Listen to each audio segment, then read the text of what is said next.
Dhamma, a letter to our children. Today is March 16th, and I'm Dhamma Bum, and I'll be your guide for today's guided meditation. Our theme today is calm abiding, or Samyatta. And alert viewers will see that we've got the wrong Buddha up. Not really. The Buddha this is the Buddha we usually use on Friday, but we're using the Madhavijaya, or victory over Mara Buddha, that we usually work with on Friday. We're putting it up today because we have story time. And I'll call your attention to the Buddha's right hand, which is reaching down to touch earth, and that'll all be made apparent later. Please check out the description boxes for today and other episodes. Monday, we look at the coming week. The closed caption with a transcript will be available probably 24 hours from now. And we do guided meditation in the hopes that participants will want to do this at home or in your garden on your own bat. And we encourage independent practice because the more you practice, the better your meditation becomes. And so we would encourage you to do that. Just a reminder, Samyatta, or serenity, is the first half of our meditation process. About halfway through, we'll shift to Panya, or wisdom, but it always goes in that direction. First, we get calm, then we wise up. Wisdom never arises from a mind in turmoil. So be with us that way. And with that, on my mark.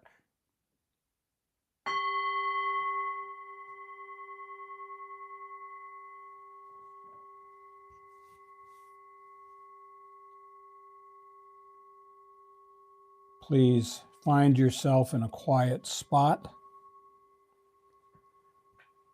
Spine straight, shoulders back. Lower your chin towards your chest. And let your hands rest in your lap or on your thighs or your knees. Close your eyes and your mouth gently, and imagine a ball of white light an inch or two, 3 to 5 centimeters, beneath your nostrils. Breathe in through your nose. Watch it go down past your heart to your stomach and back out the same way.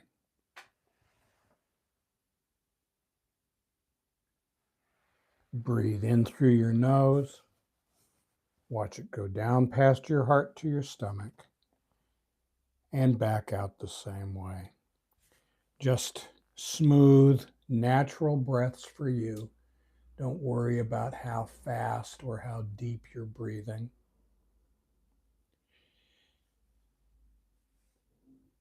Let outside thoughts go.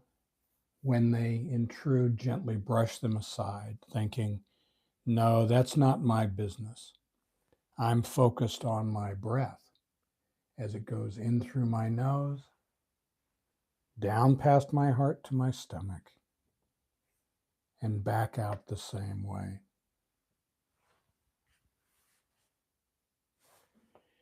Now on Mondays, we start with the Dhammapada, verses 1 and 2. Mind is the forerunner of all things. Think and act with a corrupt heart, and sorrow will follow as surely as the cart follows the ox that pulls it.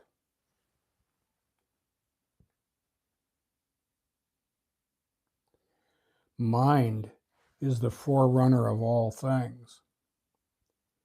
Think and act with a pure heart, and happiness follows as surely as one's never departing shadow.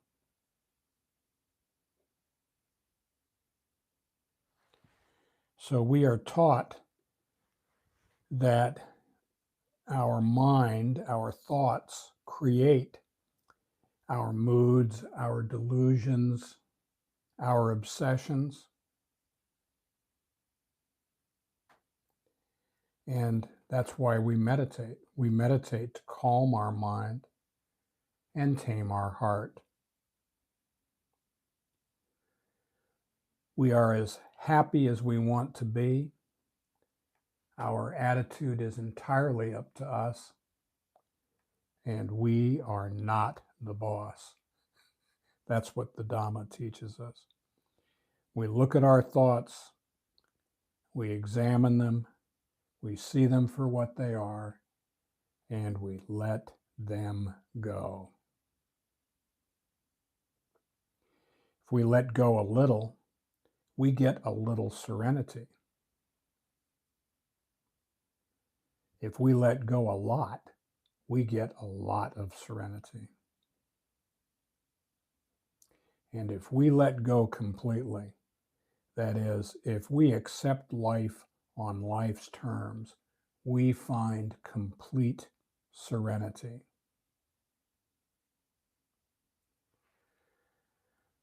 We'll remind folks of the 5 Khandhas, the clinging aggregates, the 5 facets of a human existence.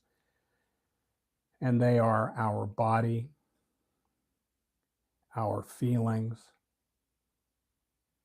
memories and perceptions, thoughts, and consciousness.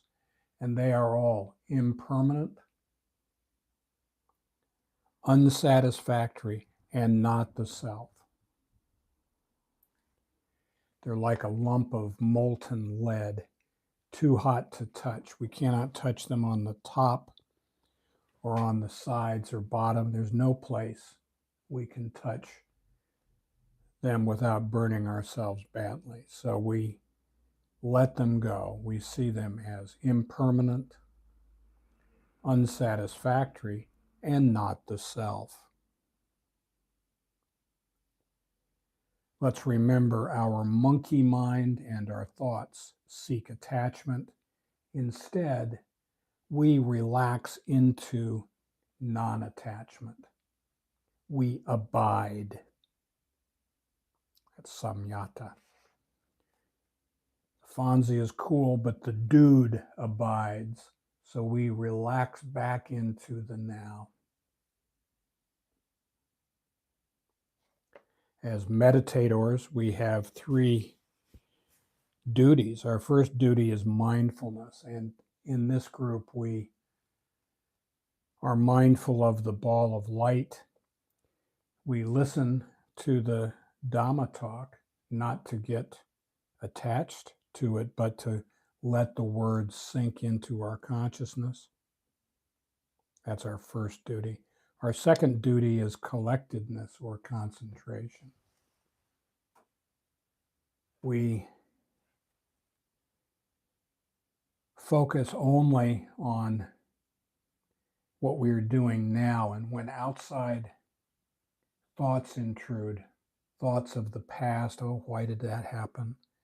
Fears of the future, we gently brush them aside, thinking, no, that's not my business. I'm focused on my breath as it goes in through my nose, down past my heart to my stomach, and back out the same way.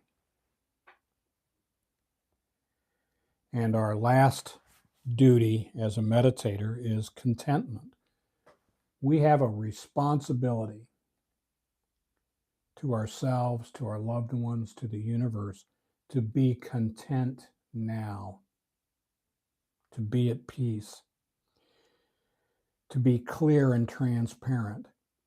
I guess in a word, mindfulness, collectedness, contentment. If we can do that, then we can abide. And if we can abide for a few seconds in today's meditation, then we can abide for minutes at a time during this week. And we just stitch together those little packets of peace. And Shazam, we look up and we are surprised to find that we haven't had an angry, resentful, fearful thought for hours now. Wow, how'd that happen? How indeed. This is why we meditate.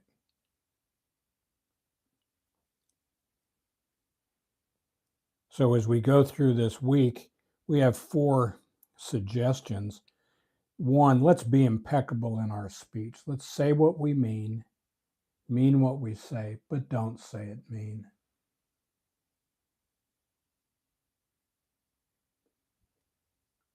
2, don't assume. When I assume, I make an ass of you and me. I don't know about you. I'm a lousy mind reader.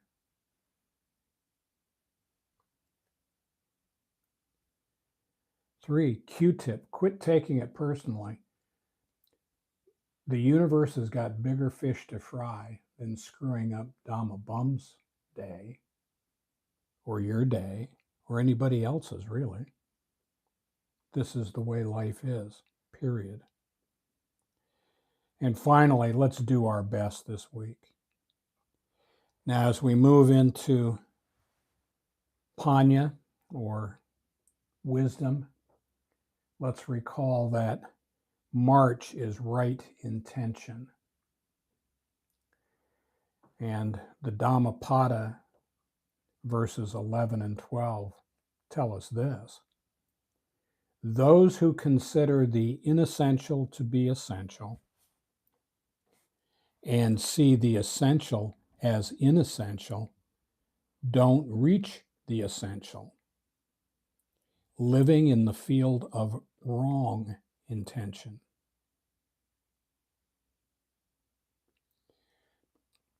Those who know the essential to be essential and the inessential to be inessential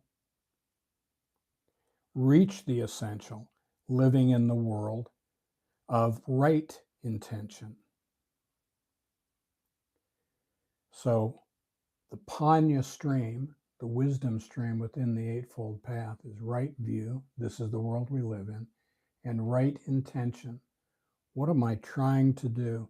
And this is not performative. It's action. What am I actually doing? I know what I say I'm doing, but what am I actually doing?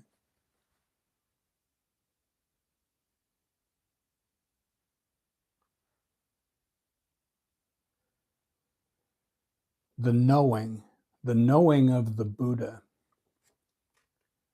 and that's in quotes, knowing, is to see without judgment, without reaction, without liking it or disliking it or anything else. Just see, only see. In meditation, we endure without yielding. We are present. We do not fight the ego. On last week, on Friday, we talked about edging God out, the ego. And we discussed that when we struggle, when we fight our ego, we make it stronger. We've heard it said, never wrestle with a pig because you always get dirty and the pig loves it. This is exactly the case with our ego, with my ego anyway.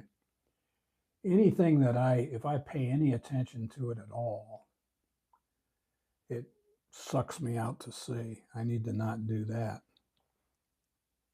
So we don't struggle with our defilements or wrestle with ourself. Our self cannot free us from the bondage of self.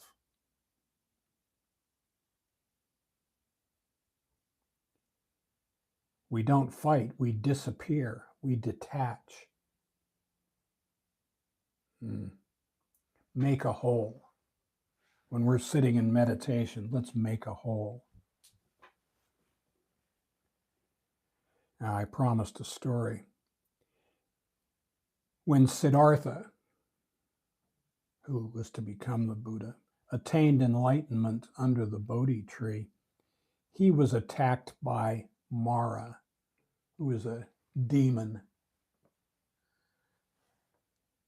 And the demon was leading an army of demons. He's the personification of the god of of death, of the underworld, Yama, out here in East Asia, Japan, Taiwan, China, Vietnam, Thailand. Yama is the god of death. And this reminds me of the "Get thee behind me, Satan" scene with Jesus when he goes into the wilderness. And so you don't need to take this stuff literally. People who say, oh, there is no Satan. Oh, there are no demons. Oh, there is no God of death. You're missing the point. Walk with us, please. When Siddhartha sat beneath the tree, he was beset by threats, illusions, delusions, and including Mara's 3 daughters who tried to seduce him. And the 3 daughters' names were Tanha, Raja, and Arati. And Tanha means desire or insatiable hunger. Ooh. Raja is lust or greed. And Arati is aversion or hatred. And these are the things that plague us all.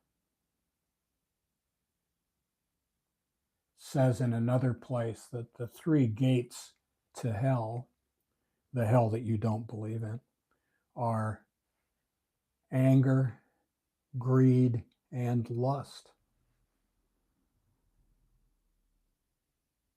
Boy, there's a lot to that. Anyway, Siddhartha just sat there. He remained calm, non-resistant. He did not struggle with Mata. He didn't have anything to do with Mata's 3 daughters. He looked at them, he saw them for what they were, and he let them go. And Mara boasted that as an avatar of Yama, he was entitled to rule, not Siddhartha. Boastful, arrogant, jumping up and down. And he summoned his demon army to witness that this was true. And so they all, yeah, Mara, he's our guy, like that. He said, what do you got? And Siddhartha reached down his right hand and touched the ground, summoning earth as his wisdom, as his witness. And you can see the hand touching earth. And this is a very common, at least in Thailand, common version of the Buddha. It's called the Mata Vijaya, or victory over Mara Buddha. And we can use this as inspiration for us when we calmly abide, like now, when we sit implacable in mindful concentration, we are imitating the story of the Buddha.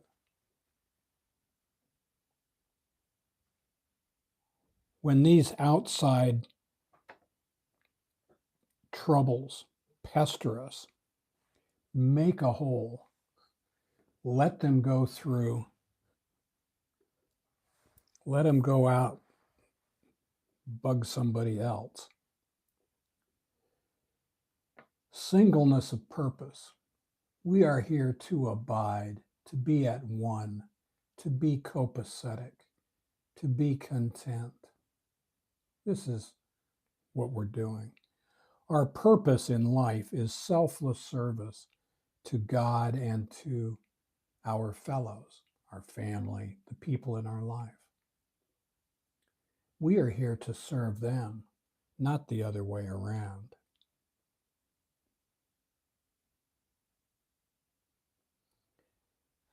How do we do this? Dhammapada 144. With faith, virtue, effort, concentration, and discernment, accomplished in knowledge and good conduct, mindful, you will leave this great suffering behind.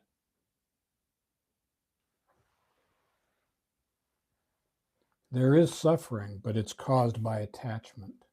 We detach. We sit, we see through our illusions, we abide, we find a new pair of glasses. We look at the world in a way different than we used to look in the world. So in meditation and in daily life this week, we focus our attention, we sit in a quiet spot, we focus on the ball of light, we study the thoughts that arise. When we get distracted, we return to following our breath. We abide. We go, the world is just like this.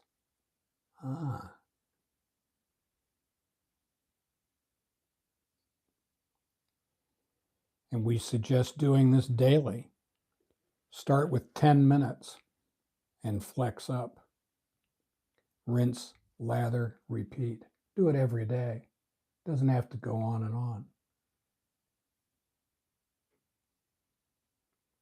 One of the best ways to abide is to always be mindful of the divine spark within us and the divine spark within others. We want to go with compassion, not codependency. So this week, as you go through your week, if you find yourself restless, irritable, or discontent, take a breath, step into the next room, close the door, sit down and put your earphones in. Imagine a ball of light an inch or two below your nostrils. Breathe in through your nose. Watch it go down past your heart to your stomach and back out the same way. Namaste.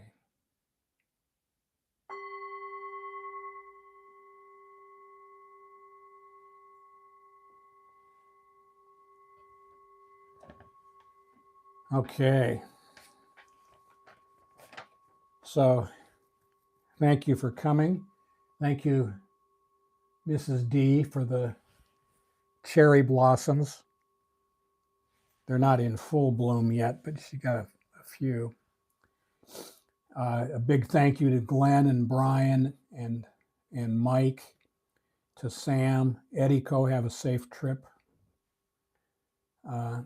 Mitsuko, Neko, all the other little Ko's. And if this was useful, please subscribe, give us a like or a comment, share this with others, or consider giving us a super thanks. And we will be back here on Friday, March 20th at 3:45 p.m. Japan time. Japan time. Check your clocks. We don't change our clock. Everybody else that well, not everybody, the people in Brisbane are smart enough not to change, but just about everybody else we know is changing their clocks. Please check and make sure you've got the Japan time, because that's when we fly. And if you're already here, you know how to get here. If you're watching this afterwards, as most people do, please check today, March 16th, in the Daily Dhamma, and it has the steps necessary. It's got a link in there for entering. And thank you very much. Have a wonderful week. Namaste.